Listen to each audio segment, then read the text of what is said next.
Hello everyone, आज अपन पढ़ेंगे PCOS polycystic ovarian syndrome. इसका नया नाम कर दिया है, that is PMOS poly metabolic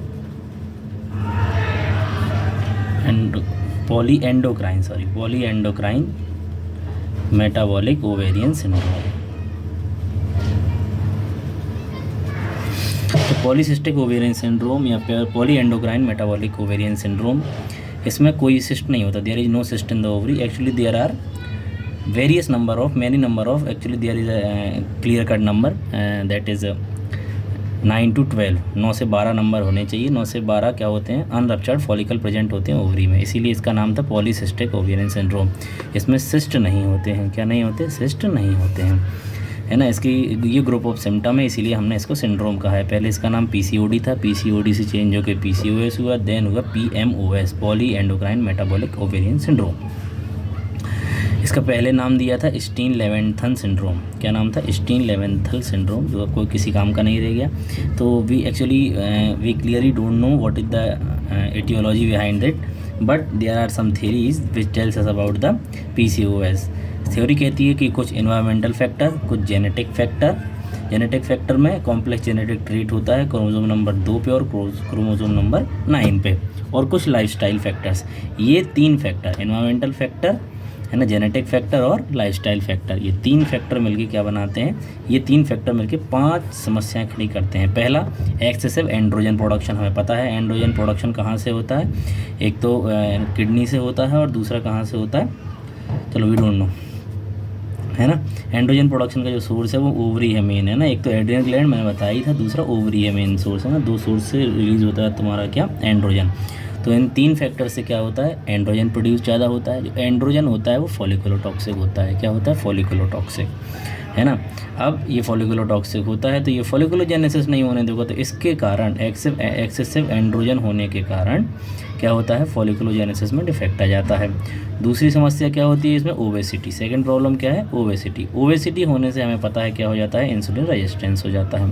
तो 4 तो हमें ऐसे याद हो गए कि एक्सेसिव एंड्रोजन प्रोड्यूस हुआ ओवरी से, इससे क्या हो गया तुम्हारा? फॉलिकुलोटॉक्सिक होता है एंड्रोजन, तो फॉलिकुलोजेनेसिस नहीं हुई।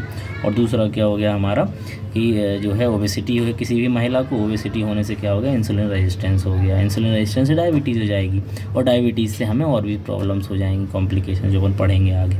और 5वीं समस्या वो है गोनेडोट्रोपिन सीक्रेशन में और उनके एक्शन में डिफेक्ट हो गया। LH FSH के सीक्रेशन में डिफेक्ट हो जाता है। मेनली किसके में होता है? LH के में। FSH नॉर्मल रहता है PCOS के पेशेंट में, है ना। अब एक करके अपन बात कर लेते हैं। सबसे पहले क्या हुआ? एंड्रोजन प्रोडक्शन ज़्यादा हुआ। कहाँ से? ओवरी एड्रिनल ग्लैंड से हुए। अपन ने पढ़ लिए जो एंड्रोजन होता है वो फॉलिकुलोटॉक्सिक होता है। कैसा होता है? फॉलिकुलोटॉक्सिक होता है। ये फॉलिकल की ग्रोथ को अरेस्ट कर देता है, रोक देता है ना। मैच्योरेशन होता है और इनका मैच्योरेशन नहीं होने देता, ग्राफेन फॉलिकल नहीं बनने देता। दूसरा क्या है? जो एंड्रोजन लेवल है वो नॉर्मली फीमेल में 70 नैनोग्राम पर डेसीलीटर से कम मिलता है, लेकिन PCOS की महिला में जो एंड्रोजन लेवल है वो 70 से ज़्यादा हो जाता है, 200 से कम रहता है। इसी कारण हिरोसेडिज्म हो जाते हैं। हिरोसेडिज्म क्या हो जाता है? चेहरे पे बाल आ जाना, है ना, मस्तिष्क आ जाना, तो हिरोसेडिज्म हो जाता है फीमेल को। मेल लाइक बिहेवियर, ऐसा कह सकते हैं, मेल लाइक बिहेवियर, ठीक है। एंड्रोजन ज़्यादा होने के कारण ही एक और कॉम्प्लिकेशन होता है, दैट इज़ डिस्लिपिडीमिया। डिस्लिपिडीमिया होने से क्या हो जाएगा? रिस्क ऑफ कोरोनरी डिसीज़ का रिस्क बढ़ जाएगा, है ना। Risk of coronary heart disease, LDL बढ़ जाएगा, HDL बढ़ जाएगा। ये कॉम्प्लिकेशन है हमारा किसका? एक्सेसिव एंड्रोजन प्रोडक्शन का। अब क्या होगा? मान लो 3 अपन ने समस्याएं पढ़ ली। पहला क्या है? हिरोसेडिज्म हो जाना। दूसरा क्या है? फॉलिकुलोटॉक्सिक होता है एंड्रोजन, जिससे फॉलिकल मैच्योरेशन नहीं होगा। और तीसरा क्या है? डिस्लिपिडीमिया। LDL बढ़ जाएगा, HDL कम हो जाएगा, जिससे कोरोनरी हार्ट डिसीज़ या कोरोनरी डिसीज़ का खतरा बढ़ जाएगा, है ना। अब फॉलिकुलोटॉक्सिक होने से क्या हो रहा है भाई साहब? तो फॉलिकुलोटॉक्सिक होने से क्या हो रहा है? सबसे पहले बहुत सारे फॉलिकल हैं लेकिन वो मैच्योर नहीं हो रहे हैं, तो छोटे छोटे फॉलिकल अल्ट्रासाउंड पे हमें क्या दिखाएंगे? स्मॉल अनरप्चर्ड फॉलिकल दिखेंगे। सिस्ट नहीं है, फिर मैं कह रहा हूँ स्मॉल अनरप्चर्ड फॉलिकल है जो पेरीफेरी पे अरेंज हैं, है ना। नेकलेस अपीयरेंस मिलता है। Necklace appearance is not necessary, only necessary क्या है कि नंबर ऑफ फॉलिकल हो वो 12 या मोर देन 12 हो, उनका साइज 2 to 9 मिलीमीटर का हो, और ओवरी का volume more than 10 cubic centimetre हो। दूसरा, अब मैच्योर नहीं होंगे फॉलिकल तो ग्राफियन फॉलिकल नहीं बनेगा, ग्राफियन फॉलिकल नहीं बनेगा तो ओव्यूलेशन नहीं होगा, तो पेशेंट जो हमारे पास आएगी female patient, she will come with anovulation, है ना। अब ओव्यूलेशन नहीं होगा तो किस और क्या कंप्लेंट से आएगी, इनओव्यूलेशन इज द साइन, है ना। तो हमारे पास किससे आएगी, she don't know about an ovulation, she comes with the infertility, है ना। हमारे पास किस लिए आएगी, वो इनफर्टिलिटी से आएगी। और प्रोजेस्टेरॉन लेवल कम हो जाता है उसका, क्योंकि कॉर्पस लुटियम नहीं बन रहा। एनओव्यूलेशन होगा, ओव्यूलेशन नहीं हो पाएगा तो उससे क्या होगा, हमारा कॉर्पस लुटियम फॉर्मेशन नहीं होगा। Corpus luteum is responsible for release of progesterone, तो प्रोजेस्टेरॉन नहीं बनेगा, प्रोजेस्टेरॉन नहीं बनेगा तो सेकेंडरी एमेनोरिया हो जाएगा। तो पहली समस्या क्या आई पेशेंट को, इनफर्टिलिटी। इससे पहले हमने क्या समस्या पढ़ ली, पेशेंट हमारे पास कंप्लेंट के साथ आ रही थी। सबसे पहली समस्या लेके आ रही थी पेशेंट हिरोसिटिज्म के साथ, दूसरी डिस्लिपिडीमिया, और तीसरी क्या प्रॉब्लम लेके आ गई, इनफर्टिलिटी और एमेनोरिया, उसको पीरियड नहीं आएंगे फीमेल पेशेंट को, है ना। ड्यूरिंग प्रेगनेंसी अबॉर्शन का रिस्क बढ़ जाएगा।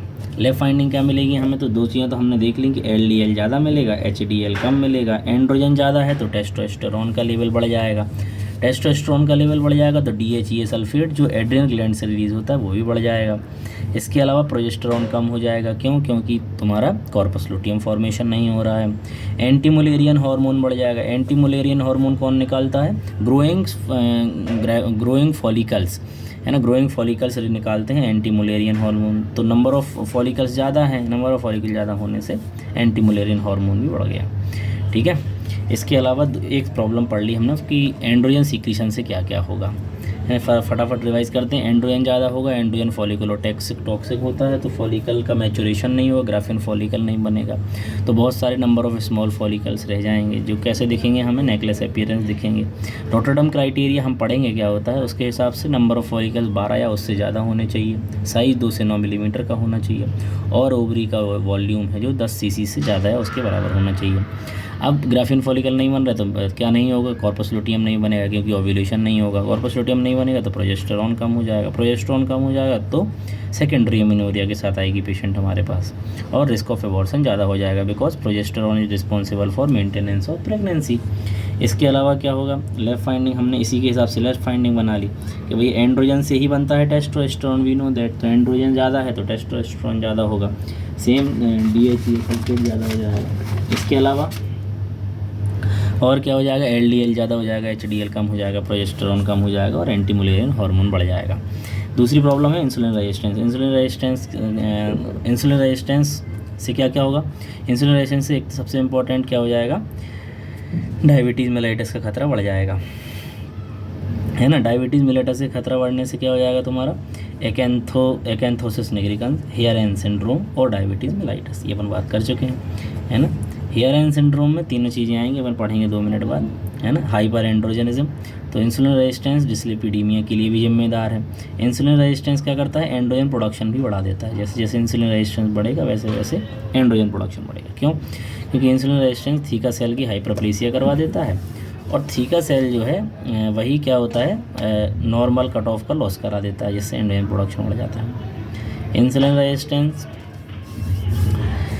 इसके अलावा अपन ने देख ही लिए कॉम्प्लिकेशन, इंसुलिन रेजिस्टेंस से एक तो डिस्लिपिडीमिया हो जाएगा, जिससे वही कोरोनरी हार्ट डिसीज़ होने के खतरे बढ़ जाएंगे, दूसरा एंड्रोजन प्रोडक्शन बढ़ जाएगा, और तीसरा कुछ कॉम्प्लिकेशन जैसे एकैंथोसिस निग्रिकन्स, हेयर सिंड्रोम और डायबिटीज़, ये 3 चीज़ें हो जाएंगी। हेयर सिंड्रोम में क्या क्या आती हैं, वही तीनों चीज़ें आती हैं, HA for hyperandrogenism, IR for insulin resistance, and AN for acanthosis nigricans, तो दिस इज़ हेयर सिंड्रोम, ये इंपॉर्टेंट है। एकैंथोसिस निग्रिकन्स की अगर मैं बात करूँ, एकैंथोसिस निग्रिकन्स की क्या खास बात है कि ये ब्लैकिश डिपोजिशन हो जाता है हमारी बॉडी पे, क्या हो जाता है, ब्लैकिश डिपोजिशन, कहाँ पे, नैप ऑफ नेक पे, यानी गर्दन के पीछे, एक्सिलरी रीजन में, ग्रोइन रीजन में, एटसेट्रा एटसेट्रा। अगला है हमारा ओबेसिटी। ओबेसिटी डिफाइनिंग फीचर नहीं है, लेकिन होता है, ओबेसिटी भी होता है। ओबेसिटी होगी तो अभी हमें पता है कि मोटापे से क्या क्या हो जाता है, सबसे इंपॉर्टेंट तो इंसुलिन रेजिस्टेंस बढ़ जाता है ना। सेकंड क्या है, डिस्लिपिडीमिया हो जाएगा, जिससे वही कोरोनरी आर्टरी डिसीज या कोरोनरी हार्ट डिसीज हो जाएगी। और तीसरा हमारा जो एडिपोसाइट सेल्स होते हैं, एडिपोसाइट सेल्स में होता है एरोमेटेज एंजाइम। एरोमेटेज एंजाइम क्या करता है, ये एंड्रोजन को एस्ट्रोजन में कन्वर्ट कर देता है, और oestrogen is responsible for breakthrough bleeding. तो एस्ट्रोजन क्या करता है, ब्रेक थ्रू ब्लीडिंग करवा देता है, जिसको बोलते हैं मीनोमेट्रोरेजिया। क्या बोलते हैं, मीनोमेट्रोरेजिया, हैवी और irregular bleeding. This is important. हमने कितनी समस्याएं पढ़ ली। सबसे पहले हमने पढ़ी हाइपर एंड्रोजनिज्म, है ना, जो क्या होता है एंड्रोजन ज़्यादा होने से तो फॉलिकुलोटॉक्सिक होता है एंड्रोजन। दूसरा हमने पढ़ लिया इंसुलिन रेजिस्टेंस, इंसुलिन रेजिस्टेंस से क्या क्या हुआ वो पढ़ लिया। तीसरा हमने पढ़ लिया डिसलिपिडीमिया या ओबेसिटी। तो ये इम्पोर्टेंट है हमारे लिए। 3 समस्याएं पढ़ ली हमने, 5 पढ़ी थी टोटल, है ना। उसके बाद हम आते हैं चौथी समस्या के ऊपर, है ना। चौथी समस्या है कि डिफेक्ट इन गोनेडोट्रोफिन सीक्रेशन। अब हमें पता है, क्या पता है हमें, कि जब GnRH पल्सेटाइल मैनर में रिलीज़ होता है तो हमारे LH और FSH सीक्रेशंस होते हैं पिट्यूटरी से। अब जब ये जो पल्स फ्रिक्वेंसी है GnRH की, जब लो पल्स फ्रिक्वेंसी होती है तब FSH रिलीज़ होता है, जब हाई पल्स फ्रिक्वेंसी रिलीज़ होती है तब LH रिलीज़ होता है। अब हुआ क्या कि जो हाई पल्स फ्रिक्वेंसी है वो बढ़ गई, गोनेडोट्रोफिन सीक्रेशन में हाइपोथैलेमस में हाई पल्स फ्रिक्वेंसी बढ़ गई, लो पल्स नॉर्मल रही, हाई पल्स फ्रिक्वेंसी बढ़ गई, जिससे क्या हुआ, LH सीक्रेशन बढ़ गया। LH सीक्रेशन होने से क्या हो गया, LH काम करता है थीका सेल्स पे। सबसे इंपॉर्टेंट क्या कर दिया इसने, थीका सेल्स का हाइपरप्लेसिया कर दिया। और हम अभी पढ़ के आए हैं कि theca cell hyperplasia is responsible for androgen production. तो यहाँ पे भी क्या हो जाएगा, एंड्रोजन प्रोडक्शन बढ़ जाएगा। अगला है LH जो है क्या करता है, ये LH अगर बढ़ा रहेगा पूरी साइकिल में तो LH सर्ज नहीं होगा, और LH सर्ज नहीं होगा तो एनोव्यूलेशन हो जाएगा। और FSH नॉर्मल है। नॉर्मली क्या होता है, FSH इंटू LH रेशियो 1:2 होता है। लेकिन अब क्या LH बढ़ गया, नहीं नॉर्मली 1:1 होता है, आज कितना हो गया 1:2 और 1:3 हो गया। ठीक है, तो ये इंपॉर्टेंट है। तो गोनेडोट्रोफिन सीक्रेशन से क्या हुआ, एंड्रोजन सीक्रेशन बढ़ गया। नंबर 1, एंड्रोजन सीक्रेशन से वही सारी समस्याएं अपन चार्ट बना सकते हैं, है ना। फॉलिकुलोटॉक्सिक होता है, फॉलिकल ज़्यादा हो जाएंगे, एनोव्यूलेशन हो जाएगा, और कुछ हेरोसिटिज्म का खतरा बढ़ जाएगा, और कोरोनरी हार्ट डिसीज़ का खतरा बढ़ जाएगा। LH थ्रू आउट साइकिल ज़्यादा रहेगा, उससे क्या LH सर्च नहीं होगा तो ओव्यूलेशन नहीं होगा, तो फिर वही ओव्यूलेशन नहीं होगा तो कॉर्पस लुटियम नहीं बनेगा, प्रोजेस्टेरॉन नहीं बनेगा, तो हमारे पास फीमेल आएगी एमेनोरिया, सेकेंडरी एमेनोरिया लेके आएगी पेशेंट, और उसके अलावा क्या लेके आएगी पेशेंट हमारे पास, इनफर्टिलिटी लेके आएगी, और FSH LH का रेशियो ही बढ़ गया। अब चलते हैं आगे, डायग्नोसिस कैसे बनाएंगे। तो ये सारी तो इंपॉर्टेंट नहीं है चीज़ें, क्या बढ़ेगा क्या घटेगा एक बार देख लेते हैं। हमारे लिए मोस्ट इंपॉर्टेंट है रॉटरडम क्राइटेरिया फॉर PMOS और PCOS, है ना। अब हमें पता है क्या क्या बढ़ेगा, फटाक से बता दो, ये क्या क्या बढ़ेगा। सीरम टेस्टोस्टेरोन बढ़ेगा, DHEA सल्फेज बढ़ेगा, LDL बढ़ेगा, AMH बढ़ेगा, और LH बढ़ जाएगा। E1 is not so important. Unchanged क्या रहेगा, FSH अनचेंज रहेगा, प्रोलैक्टिन अनचेंज रहेगा, TSH अनचेंज रहेगा, क्योंकि इनसे तो कोई फ़र्क ही नहीं पड़ रहा। घटेगा क्या, HDL घट जाएगा, सीरम प्रोजेस्टेरॉन घट जाएगा, ये इंपॉर्टेंट है, और सेक्स हार्मोन बॉन्डिंग ग्लोबुलिन बढ़ जाएगा, SHBG बढ़ जाएगा। रॉटरडम क्राइटेरिया आम आदमी पार्टी से याद करना है ना। रॉटरडम क्राइटेरिया कहता है, हमने AAP से याद कर रखा है। AAP सबसे पहले एंड्रोजन लेवल ज़्यादा हो जाना, एंड्रोजन लेवल ज़्यादा होना चाहिए, इंपॉर्टेंट है। दूसरा A है सेकेंडरी एमेनोरिया, और तीसरा है पॉलीसिस्टिक ओवरी मिलनी चाहिए हमें। पॉलीसिस्टिक ओवरी का फिर कोई मतलब नहीं है, नेकलेस अपीयरेंस जरूरी नहीं है, बस 12 या 12 से ज़्यादा फॉलिकल, 2 से 9 मिलीमीटर साइज़ की, और ओवरी का जो वॉल्यूम है वो 10 cc से ज़्यादा। ठीक है, ओवुलेटरी एंड्रोजन लेवल ज़्यादा होना चाहिए। बायोकेमिकली हाइपर एंड्रोजिनीमिया होना चाहिए। कैसे पता चलता है, हम एंड्रोजन चेक नहीं कर सकते तो हम सीरम टेस्टोस्टेरोन लेवल चेक करते हैं, 70 से 200 होना चाहिए। क्लिनिकली हमें हेरेसिटिज्म से पता चलता है कि हाँ भाई एंड्रोजन ज़्यादा है ना। इसके अलावा अगर तीनों पॉजिटिव मिल रहे हैं तो it is the diagnosis for PCOS। लेकिन अगर तीनों ज़्यादा नहीं मिल रहे हैं, है ना, हमें कोई 2 मिल रहे हैं तो प्रोविजनल डायग्नोसिस बनती है। तो उसके लिए फिर हम एक और स्क्रीनिंग टेस्ट करते हैं, दैट इज़ 7-हाइड्रोक्सीप्रोजेस्टेरॉन level to rule out congenital adrenal hyperplasia. अगर मान लो 17-हाइड्रोक्सीप्रोजेस्टेरॉन का जो लेवल है वो 800 नैनोग्राम से ज़्यादा आ रहा है किसी फीमेल में, तो it is the confirmation for congenital adrenal hyperplasia. But if it is less than 200 nanogram then it rule out congenital adrenal hyperplasia. 200 से 800 नैनोग्राम है तो हम फिर उसके लिए डायग्नोस्टिक टेस्ट करते हैं, ACTH स्टिमुलेशन टेस्ट। ओबेसिटी से FSH LH रेशियो जो नॉर्मली 1:1 होता है, फिर बढ़ जाता है इससे। इंसुलिन रेजिस्टेंस से, मीनोमेटोरेजिया से, that is oestrogen breakthrough bleeding जो हमें इंसुलिन रेजिस्टेंस से देखने को मिलती है, हमें पढ़ के आए हैं, जैसे ओबेसिटी से देखने को मिलती है मीनोमेटोरेजिया। और नेकलेस अपीयरेंस, इन सब से कोई मतलब नहीं है किस चीज़ का, PCOS का। डायग्नोस बनाने के लिए सिर्फ 3 चीज़ें चाहिए, दैट इज़ आपकी सरकार, है ना। एंड्रोजन लेवल ज़्यादा होना चाहिए, इसके एंड्रोजन लेवल 70 से 200 होना चाहिए बायोकेमिकली, और क्लिनिकली हिरसुटिज्म दिखना चाहिए। इसके अलावा सेकेंडरी एमेनोरिया या ओलिगोमेनोरिया होना चाहिए, और polycystic appearance of the ovary होना चाहिए। ये इंपॉर्टेंट है ना। Complications are also important for PCOS patient. क्या कॉम्प्लिकेशंस है? मेंस्ट्रुअल इरेगुलरिटीज़ हो जाएंगी पेशेंट को, अपन पढ़ के आए हैं अभी। एमेनोरिया, सेकेंडरी एमेनोरिया देखने को मिलेगा, या ओलिगोमेनोरिया देखने को मिलेगा। हिरसुटिज्म देखने को मिलेगा। एलोपीसिया यानी बाल झड़ जाएंगे पेशेंट के।